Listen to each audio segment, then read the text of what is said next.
Well, it's about 9:30. I got some good footage of the crane coming in today. I posted it today. Got some good pictures. Uh, a friend of mine had his drone down here, and he did a drone flight around it, and it turned out great. And I don't know if he may. I think he may send it to me already. If I can, I'll get that posted. Um, I've been wanting to do uh, a post on divorce on the fire department. Yeah, yeah. I said in one of my posts a few weeks ago that it's like the fire department's like hitting the lottery of jobs, and it really is. I mean, they feed you. Well, they don't feed you. We have to feed ourselves, but they clothe you and you sleep there, and you got your washers and dryers and kitchen, and it's just like a home. And it turns out to be one big family. Um, but on the flip side of that, the lottery, you win the lottery, but like I said, you might have to pay the piper. And the price is we have a high divorce rate. Like I said, when I left the fire department, I just got divorced, second one. And I know good damn well there was a half a dozen more right behind me. Or if they weren't behind me, they were about to get on the ship behind me to get divorced. They were on the verge. So, in my perspective on this is, uh, it comes down to we work 24-hour shifts. We're there from we're there from 8 o'clock in the morning to 8 o'clock the next morning. We're not going to get in the car. We're not going to go down to Kroger, and we're not going to go to the mall. And we can't just say, "Hey, I'm going to the house for a minute." We're there from 8 o'clock to 8 o'clock, and that's our time. I mean, that's that. And I called it a halfway house. I told my sister a lot. I'm at the halfway house. That's basically what it is. Um, so what happens is your significant other. It could be a man, it could be a woman. It doesn't matter. It's the other one. But the other one basically has their third day all to themselves. And that could be a good thing, and that could be a bad thing.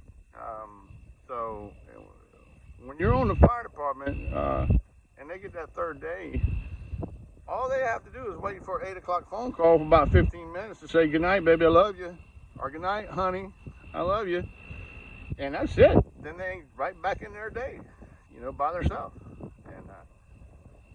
And if you have any, if there's any crack in that wall, it ain't gonna stand. Because life now, well, before the internet was even around, these guys were getting divorced. I mean, two out of three, maybe. Maybe not that high. Maybe 1 out of 3, 1.5 out of 3. How about that?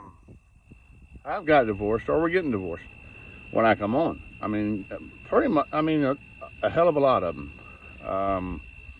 So now, divorce is just too easy. And what happens is, this is just my opinion. I'm not a doctor, and I hadn't read any study on this. I'm just going by my perspective, observation, and experience.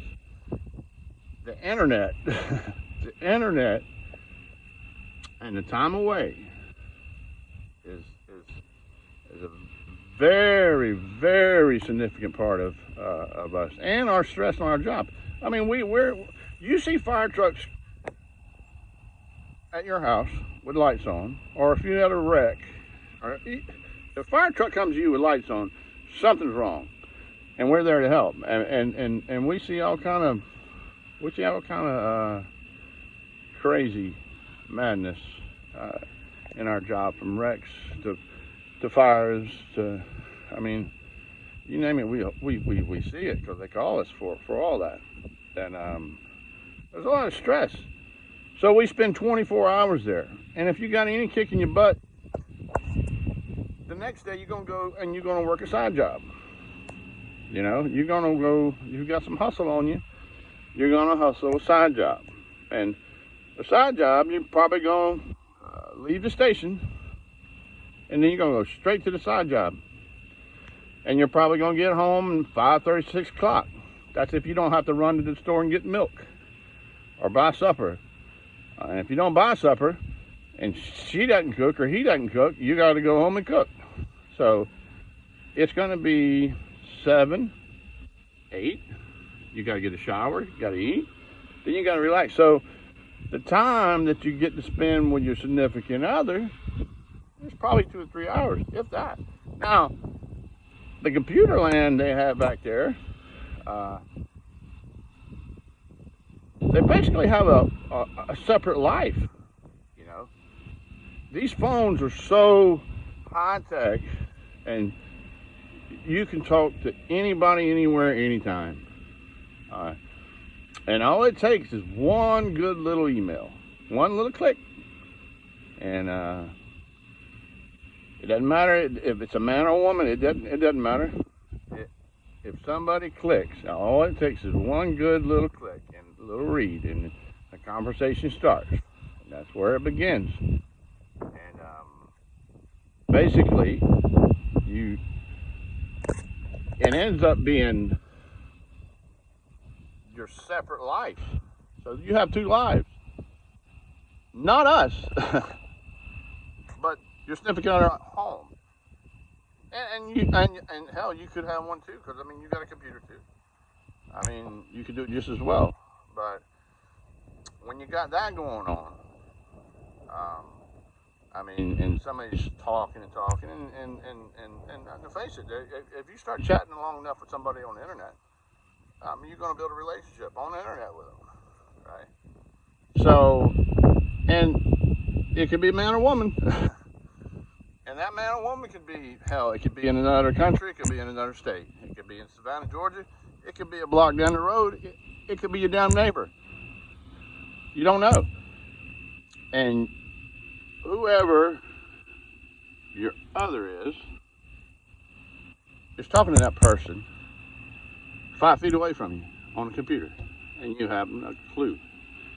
So if you put your trust in somebody, and you trust them, and they're doing that, that's a problem. That's going to be a problem.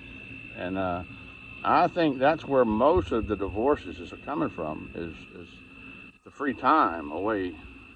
Well, the time that we spend at the station and working side jobs and trying to make a living. And whoever your significant other is, they have a separate life.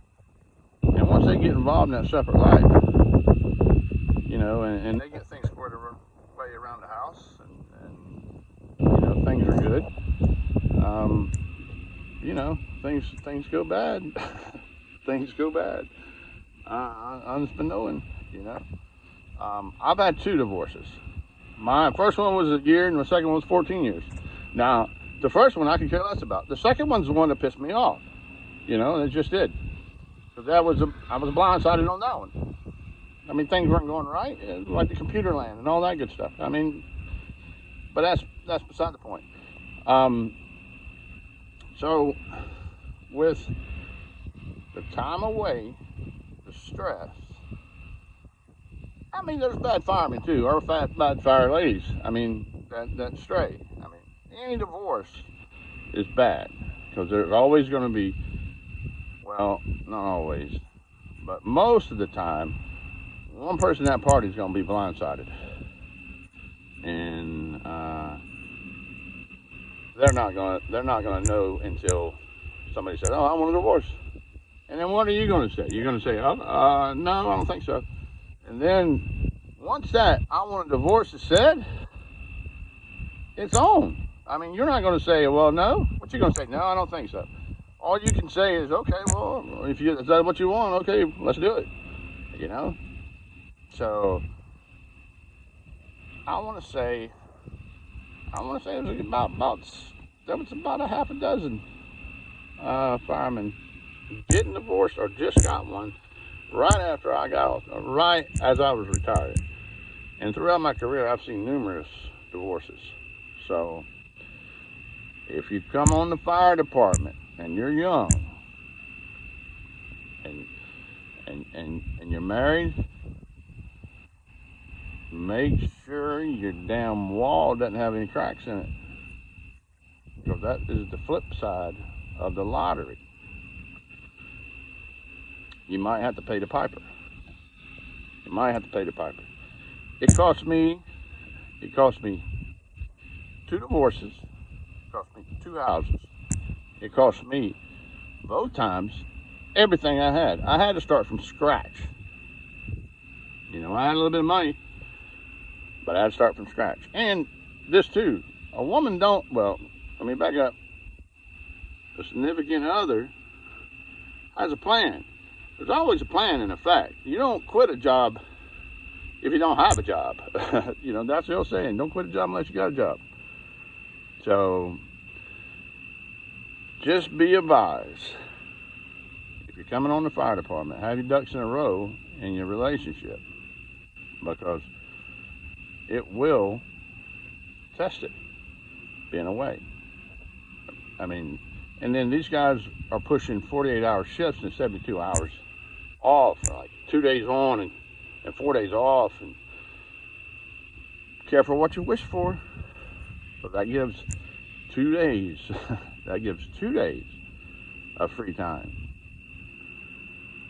to whoever's at the house to have their own life. And it was the same with both of mine. I mean, it was the same. They had their own life. I mean, and you know, I'm at the station. Everybody's at the station. You know, so I just wanted to point that out. There's a high divorce rate on the fire department, and that's, from my perspective, that's what it comes down to. And not talking and stuff like that, but I could sit there and talk to some of these new guys on the fire department, and they're so focused on their phones. I could sit there and look at them, say something. They don't even hear you. They don't even hear you. They're sitting there. They're so involved on the phone, on the conversation, on the phone. They don't even hear you speaking to them. That's how involved these phones are and the computer life are. And then, like I said, all it takes is one good text, and then there that boat goes. You know, I mean, it's a pretty rough life. You know, it's part of the game. You know, being a fireman, I guess. And the old saying is, you're not a true fireman until you get the first divorce. Well, it doesn't have to happen that way, but you just got to watch yourself. Once you start trusting somebody, and you put your trust in somebody, and somebody that you have your trust in,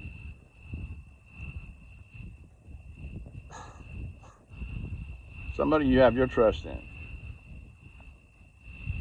takes advantage of it, you're screwed, man. You're screwed. You are screwed. So, and like I said, mine was simple. You know, I don't, you know, hey, I didn't have shit to give her, and hell, I didn't want shit. She had everything. I didn't square her away. She was great, man. But you got to watch yourself. Mine was simple, but these guys with kids and homes and money, and they, you know, having to pay alimony and this and that. I couldn't imagine.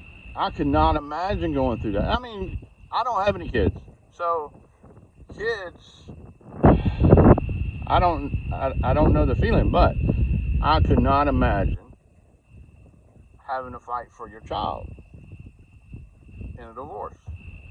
And some of these divorces on the fire department go on for months and years, trying to square it away. So, if you come on the fire department, just be in mind, you just won the lottery of jobs, but you may have to pay the piper one day. And that price you got to pay is going to be a hell of a price. So keep that in mind. And like I said, all this is just my opinion. And I'm pretty biased on my opinion. So, and some people might not agree, you know. But, you know, that's just life, man. People. Shit, you can't trust them. Well, I don't know. I'm finding out. I'm finding out. So that's all I got, man. I'm fixing to go cut some grass. It's about 10 o'clock. I'm fixing to go crank the weed eater up and cut some grass and get that out of the way so I don't have to do it tomorrow. Got a couple of steaks back there. I'm going to have a couple of steak sandwiches. And I'll probably eat that tonight around 12. Got me some mushroom stuffed, and I'll put those on the grill and eat those also. So, but keep that in mind. Fire department is a lottery of jobs. But one day you may have to pay the piper.